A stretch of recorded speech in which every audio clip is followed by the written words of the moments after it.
आदेश आदेश जय गिरनारी सही भाइयों को बहुत समय बाद एक वीडियो अपलोड कर रहा हूँ भाइयों। लाइव आने का सोच रहा था लेकिन बहुत लेट हो जाता है और थोड़ी व्यस्तता के कारण लाइव नहीं आ पा रहा हूँ, इसलिए वीडियो रिकॉर्ड करके डाल रहा हूँ।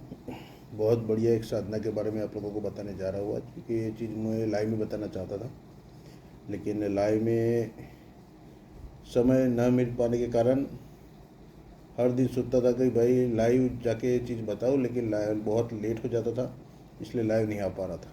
तो आज वीडियो मैंने रिकॉर्ड कर दिया, मैंने चलो अपलोड कर देता हूँ, फिर जब समय मिला तब लाइव पे कुछ बढ़िया सी चीज़ के ऊपर मार्गदर्शन करूँगा। तो भाइयों आज जो साधना है वो है कर्ण की शक्ति। कर्ण मतलब हमारे कानों की शक्ति।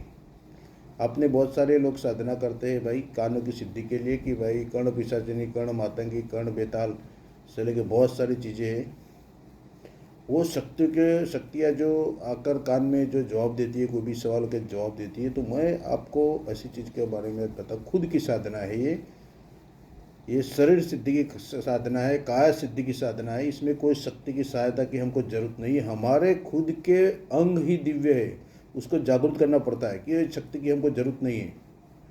इसलिए नहीं, हमारे संत ऋषि मुनि गुरुओं ने कहा कि भाई जिसने खुद को पहचान लिया उसे किसी को पहचानने की जरूरत नहीं है, किसी के पहचान की उसकी जरूरत नहीं। जिसने खुद को जान लिया उसे दूसरे किसी को जानने की जरूरत है नहीं। जो शक्तियाँ होती है वो आपका कार्य करती है, लेकिन उसका नकारात्मक प्रभाव भी पड़ता है। जब उसकी ज़रूरत पड़ती है तब वो जय गिरनारी हो जाती है, साथ छोड़ के भाग जाती है, फिर उसका कोई मतलब नहीं रहता। इसलिए खुद के दम पर भरोसा करना चाहिए।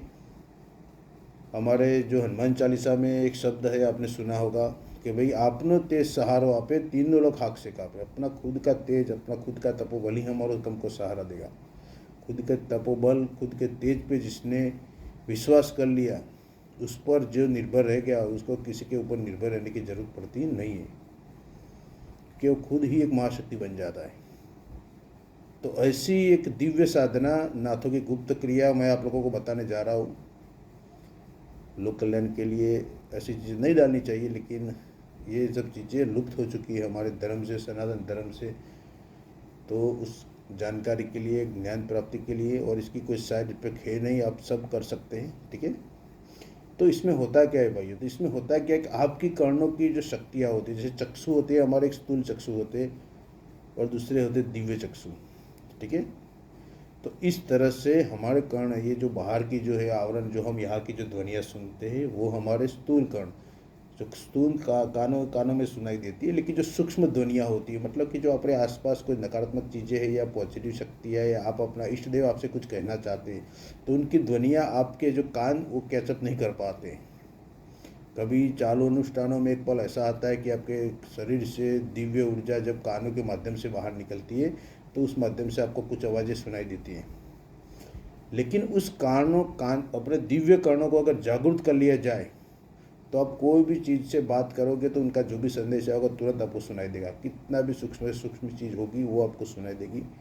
आप इसको पूर्ण रूप से अगर सिद्ध कर लोगे, ठीक है, तो पशु पक्षियों से लेके जीव जंतु से लेके कोई ऐसा पक्षी नहीं रह जाएगा, ऐसा कोई प्राणी नहीं रह जाएगा, ऐसी कोई शक्ति नहीं रह जाएगी जिसकी भाषा आपकी समझ में ना आए। वो कोई भी भाषा में बात करेगा, लेकिन आपके कानों में जब आवाज़ सुनाई देगी तो आप उसका मतलब तुरंत आप समझ जाएंगे कि वे कहना क्या चाहता है। भले ही आपको उस भाषा का ज्ञान हो कि ना हो, उसका कोई मतलब नहीं। इतनी दिव्य चीज़ है ये, ठीक है। जो साधु संत महात्माओं की ये सब चीज़ें जागरूक रहती है, जिनकी कुंडलिनी चीज़ जागृत होती है, कुंडलिनी शक्ति जागृत होती है, भीतर के 27 शक्ति केंद्र जागृत होते हैं, तो उनको तो आप ही नेत्रों के साथ दिव्य कर्ण भी जागृत हो जाते हैं। फिर नाक के नथुने भी जागृत हो जाते हैं, जिससे दिव्य जो कोई भी शक्ति की सुगंध वो महसूस कर सकते हैं। वो नथुने की शक्ति है। कानों की शक्ति है, वो गुप्त से गुप्त भेद की जो बातें होती है, कोई शक्ति है। क्या होती है कि आप कहीं भी जाते हो, बाहर जाते हो, तो वहाँ कोई चीज़ आपको बताना चाहती है कि भाई यहाँ ऐसी चीज़ है, या वो खुद शक्ति आपसे बात करना चाहती है, लेकिन उसकी आवाज़ आप तक पहुँच नहीं सकती है। आपको सिर्फ महसूस होता है कि भाई कुछ है आसपास, आपका शरीर भारी हो जाता है, ये सब हो जाता है, आपके जो रोंगटे खड़े हो जाते हैं। तो ये सब ऐसा शक्तियाँ दिलाती है, लेकिन उसकी आवाज़ आप सुन नहीं पा रहे हैं। वो कहना क्या चाहती है, आपके सपने के माध्यम से भी कोई चीज़ें किसी को दर्शन देती है, तो वो क्या बोलती है वो किसी को पता नहीं चलता, क्योंकि उनकी दिव्य भाषा होती है, उनके उनके आयाम की भाषा होती है। हमारे इस समय में सोचो कि हमारे पृथ्वीलोक है तो पृथ्वीलोक पे कितने देश है, कितने राज्य, अपने देश में भी एक देश में कितने राज्य, सब में अलग अलग भाषाएं हैं। ठीक है, कि जैसे हम साउथ साइड जाए तो उनकी भाषा हमको समझ नहीं आएगी, वो लोग यहाँ पे आएंगे तो उनको हमारी भाषा समझ नहीं आती, तो फिर देश की कंट्री की तो बात कर ही नहीं सकते। तो फिर तो दूसरे आयाम में जो शक्तियाँ निवास करती हैं उनका लोक पूरा अलग है, तो उनकी सबकी भाषाएं भी अलग अलग रहती है। सांकेतिक भाषा होती है, ठीक है, अमुक नाद की भाषा होती है, नाद के रूप में भी पता चलता है कि भाई जैसे हम योग समाधि में आगे बढ़ते हैं तो नाद नाहत का जो नाद सुनाई देता है, जैसे ढोल नगाड़े शंखनाद घंटनाद, ये सारी चीज़ें सुनाई देती है, समझ लो भाई हम दूसरी सृष्टि में या तो कोई प्रवेश कर गए, तो ये उसकी अनुभूतियाँ है। तो इस तरह से कर्ण की शक्ति अगर अपने कानों की शक्ति जागृत कर लिया जाए तो कोई भेद ऐसा नहीं होगा जो आपसे छुप सकता है। जो पहले दूर जो श्रवण शक्ति, श्रवण संचारण से ऋषि मुनि एक दूसरे से बातें करते थे, वो इसी शक्ति के माध्यम से ही करते थे। तो इसको जाप किस तरह से करना है, तो भाई जो गुरु मंत्र जो करते हैं सुबह ब्रह्म काल में इसका जाप होता है। ठीक है, ब्रह्म काल में ही इनका जाप होता है। तो इसमें करना क्या है, करना कुछ नहीं है। जो गुरु मंत्र आप जाप करते सुबह या योग प्राणायाम करते उस समय पे शांत मन से बैठ जाना है। अष्टगंध का लेप तैयार करना है। पहले त्रिपुण का तिलक लगाना है हमारे भ्रुकुटी के ऊपर, कपाल पर, फिर दोनों कानों के पीछे एक तिलक लगाना है और अपनी कर्ण शक्ति का आह्वान करना है कि हे मेरे दिव्य कर्ण शक्ति, आप जागृत हो। मैं अमुक नाम, अमुक गोत्र, अमुक गुरु का शिष्य, अमुक गुरु के आदेश से आपका आह्वान करता हूँ। आपकी खुद की कुंडलिनी शक्ति को भी प्रार्थना करें, हे महाजगजननी, हे महाशक्ति महाकुंडलिनी माता, आप मेरे जो दिव्य कर्णों की शक्ति, जो कर्ण है उनमें आप अपनी ऊर्जा का संचार करिए। मैं आपका आह्वान करता हूँ, मैं इसका कभी भी गलत प्रयोग नहीं करूँगा और जितना मैं सह पाऊँ, जितनी मेरी क्षमता है इतनी ही पावर या इतनी ही क्षमता से मेरी कर्ण की शक्ति जागृत करना, क्योंकि वो चीज़ बोलना जरूरी है, वरना एक साथ हजारों आवाज़ें सुनाई देगी तो आप पागल हो जाओगे। जितना आप सह पाओ उतना धीरे धीरे एकदम जागृत हो जाएगी। तो आपके आसपास जो चिटिया होती है, पशु पक्षी रहते, आप जहाँ पे रहते हो उस आयाम से जुड़ी कोई चीज़ें रहती है, आपके घर में कोई आपकी महाशक्ति या पितृ कोई भी निवास करते, सारी चीज़ों की आवाज़ आपके कान में सुनाई देंगी, कानों से खून निकलने लगेगा, पागल हो जाओगे। कान बंद करोगे तो भी ये बंद नहीं होगी भाई। कान बंद करने से ये जो अपने भौतिक जो आवाज़ें वो बंद होती है, दिव्य आवाज़ें बंद नहीं होती। वो तो कान के जो बहरा होता है वो भी इसको सुन सकता है। इसलिए ये संकल्प लेना बहुत ज़रूरी है कि जितना मैं सह पाऊँ धीरे धीरे उसको एक एक पढ़ खोलो, एकदम मत खोलना। ठीक है, इस तरह से अपने गुरु महाराज को भी प्रार्थना करना कि हे गुरु महाराज, जितनी मेरी क्षमता है उतनी, जितना मैं सह पाऊँ इतनी मेरे इस दिव्य कणों की ऊर्जा को जागृत करना। ठीक है, और इसका इस तरह से पूरा तिलक लगाना है भ्रुकुटी पे पहले, फिर अपने कानों के नीचे। ठीक है, पीछे की साइड जो अपने तिलक लगा दे कानों के पीछे, वहाँ पे तिलक लगा के आसन लगा के बैठ जाना है। जो मैं मंत्र बताऊँगा आंखें बंद कर देनी, पहले ध्यान लगाना है भ्रुकुटी में। भ्रुकुटी में ध्यान लगा के इस मंत्र का जाप करना है, जो मैं मंत्र बताऊंगा उसका। ठीक है, और ये भावना लानी है कि भाई भ्रुकुटी से जो प्रकाश की किरणें निकल रही है और मेरे मस्तिष्क से होते हुए मेरे दोनों कानों में वो प्रवाहित हो रही है।